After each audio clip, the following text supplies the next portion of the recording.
What up, everyone? Welcome to another video. I'm trying to be hip. Hello, guys, and welcome to another patch notes breakdown. So it is 8.17. I'm looking forward to seeing if this is actually going to be a good one. I think that a lot of the last few patch notes have been very less interesting. But I've heard some fun stuff about this. I haven't looked at it yet, so I'm thinking we'll just jump straight into it. So, Annie's attack range has been increased from 575 to 625.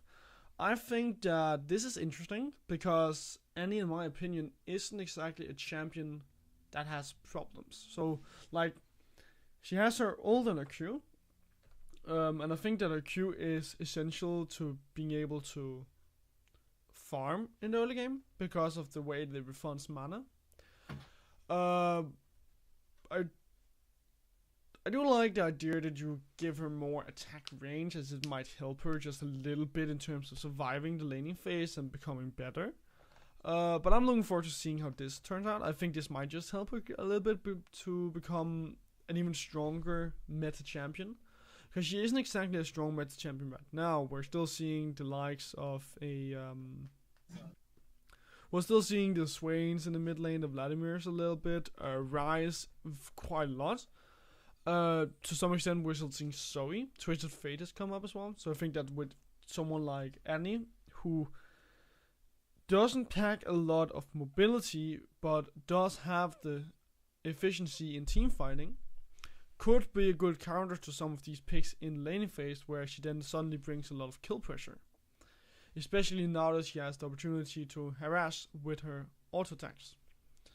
But our cooldown decreased from 130 to 110 and 90 to 110, 95 and 80.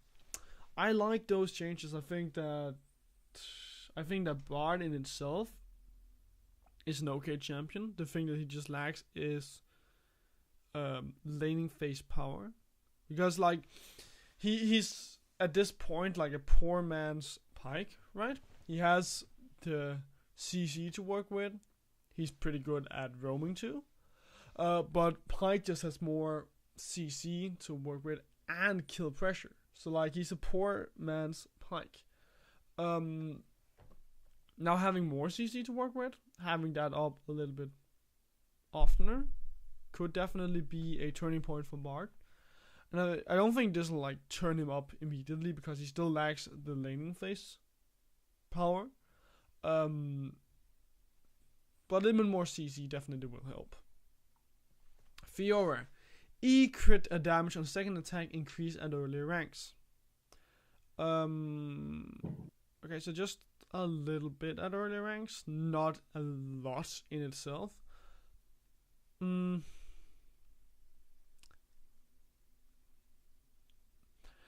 I'd be very careful around buffing Fiora in the early game, because right now she's incredibly strong come the late game, and if you suddenly buff her too much in the early game, then she won't have a downtime at all. So I'd be very careful around buffing her too much, but we'll have to wait and see how this works out, because after all it's not that big of a change, but still it is something, especially this one, that will give her so much more power, because it aligns back at around the third time that you put a point in it. So I think that is a big change for her, but I don't think it's something that'll push her too much towards the edge, but I'll have to wait and see.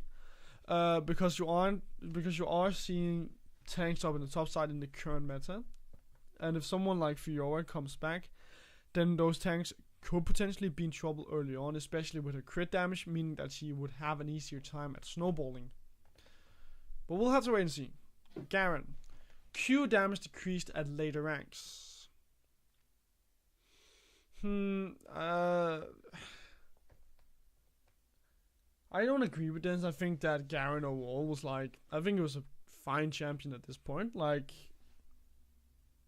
his whole identity is to be able to kill people in the late game. But now you're kind of taking that away. Not a lot, of course, but just a little bit. And we'll have to wait and see how it turned out. But I don't think that it is going to be. I think that it is going to be a huge difference for Garen. I think that he had the possibility to come back and be a good counter to some of these tanks, but less so now, with him being less viable to kill tanks in the late game. And carries, of course. Irelia, Q damage bonus to minions increased. Sounds fine. I don't exactly think of Fiora as someone that's having trouble in the laning phase, neither in the late game or just killing minions overall. But like with a lot of these control mages coming back, Irelia could become a viable option to fight back against those control mages. Now that you have a little bit more minion killing power, which means that you can then control your lane more and possibly look to roam before someone like Rise or Twisted Fate is able to. Kassadin. Well, I've heard about this change, and this is going to be huge because it's our cooldown decreased at earlier ranks, but instead of saying like, okay, we want to keep it fairly high, they're going 5, 33.5, and 2. So 2 is the same. This is 0.5, and this is 1 second. And I think that, like, with you getting cooldown reduction, after all, like, you are getting that cooldown reduction, and you'll have some from your masteries. No, you actually won't. You will have cooldown reduction after level 10. So you'll probably have some cooldown reduction from your build, depending on what you build, if you're going Rod of Ages or Tear of the Goddess. But like, even then, 5 seconds isn't very high. And I think that I do believe that like this might just push him a little bit more towards being a meta champion, because with you then being able to roam faster and have that up more, you're going to be better at split pushing. You're going to be able to be better at dealing with these carries in those late game fights. So I like these changes a lot. Or sorry, in the mid game fights, because that's where this applies. I like the changes.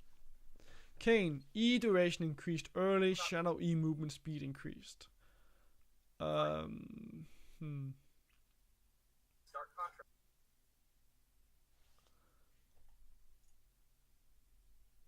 Whoops. I was in the Discord chat. So yeah, I haven't exactly thought of Kane as a champion that has problems right now. So I don't see where this is really coming from. I don't think it'll hurt him at all. Like, it's what, 1.5 seconds increased at all, so it's not that bad at all. Yeah, I don't think the changes will make that huge of a difference. Master E, W cooldown decreased, damage reduction increased early. So I like these changes overall, and I think that hitting on the W is a delicate way of like buffing Master Yi in general, because he's not exactly a champion you want to buff too much, because then he will be overpowered. But I do think that when you buff up his W, you give him some power back without making him too hyped. Rengar, W cooldown decreased early. Okay, so yeah, not a big difference, but I do think that like Rengar in itself could be a good champion in the current meta.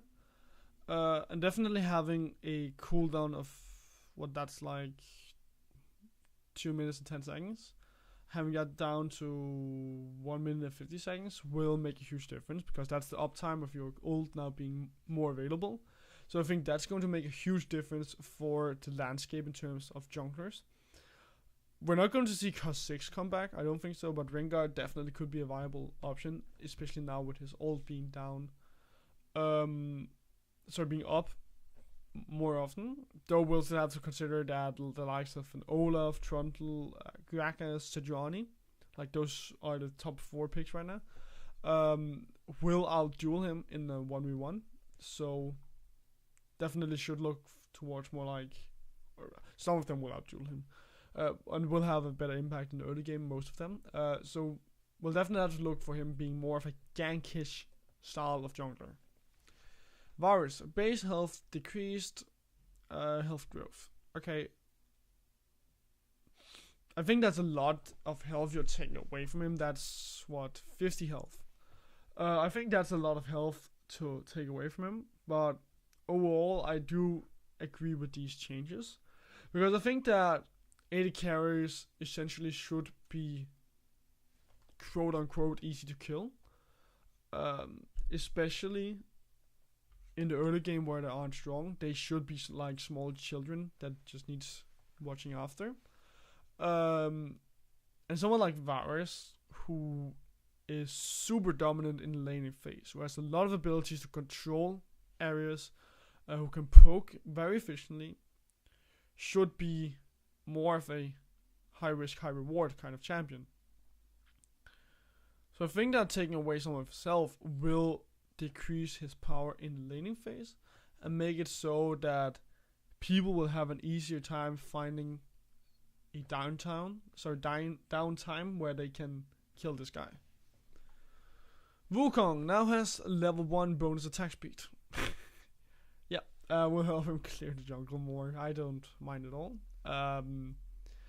Could potentially mean that he'll be stronger in the mid lane, which they'll have to look out for, because we have seen Caps play that guy in the mid lane, and with more attack speed, he's obviously going to be better at killing you. Yorick, missed or walker damage decreased. I haven't seen Yorick as a competitive dominant pick at all, so I won't comment too much on this.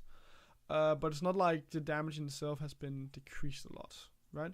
There's like 1, 2 here, and then 1 here, and 1 here. So yeah, I don't think that's could make that big of a difference. Like, you still have the Mistwalkers, that will be able to deal a lot of damage, especially after level 7.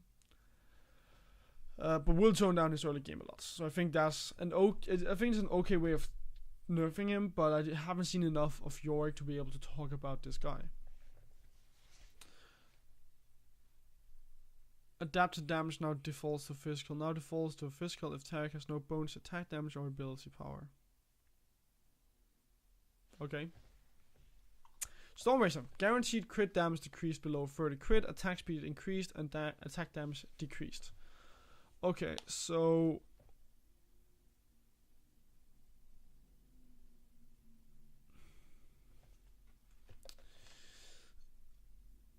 I think this overall is like okay.